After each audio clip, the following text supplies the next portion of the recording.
Good morning, guys. Happy Friday. Hope everyone is doing well. I hope you enjoyed the Open Championship last weekend. So much respect there for Scottie Scheffler. During the Open and post-Open Championship, you, like me, have probably heard lots and lots of commentators, pundits. They're talking about the Scottie Scheffler's hands on the golf club and the way of which he controls the club face. Now, what I found fascinating from watching the Open Championship last weekend, especially with all the tracing technology, which I think is brilliant nowadays, so we can really learn from ball flights. Scottie literally hits that same ball flight every single time. He is the world #1 golfer at controlling his club face in relation to the path through the hitting area. So a lot of this is the way he practices his grip. You know, we've seen Scottie Scheffler working with a training aid. So every time he picks up a golf club, he's got that training aid out, really working diligently on hand placement on the club, you know, consistently position those hands. Your hands are what is controlling that club face through the hitting area. If you're not already, pay attention to your hand placement and ask yourself the question, do you have a strong grip? So a strong grip would be right side rotated. That should promote a closed club face. Should, however, depends on the way you react.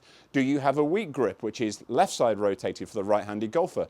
That should promote an open club face. And as I said, should, it depends on the way that you react. So check out your hand placement. So I had a recent conversation with a student, and my student kept referring to the top of the backswing, which was really, really important for him. You know, trying to find that position at the top of the backswing. And because there was so much reference in the top of the backswing, he really struggled with transition. So I spoke to my student about this top of the backswing, and I actually said to him, the top of the backswing actually doesn't exist. The top of the backswing isn't actually a static position where we get to the top of the backswing and everything starts down again. I'd like to pay attention to this. So when you see the great players, Scottie included, when their golf club gets to their furthest point in the top of the backswing, their body then is already then turning out of the way.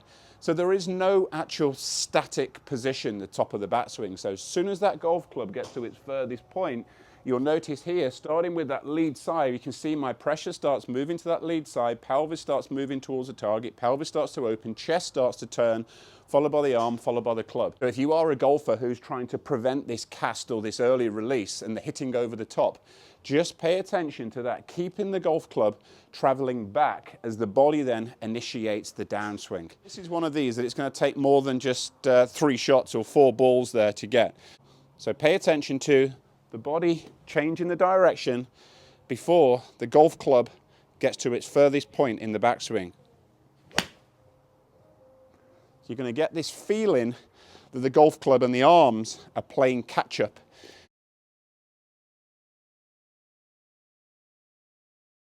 So I'm not saying this is going to transform your golf game, but certainly having these conversations and just me making these points, hopefully will get you thinking about a few things. It certainly transformed my students' golf game just by thinking about the top of that backswing is not a static position. And it really, really done some great things for him in order to organize things the way he initiates the downswing.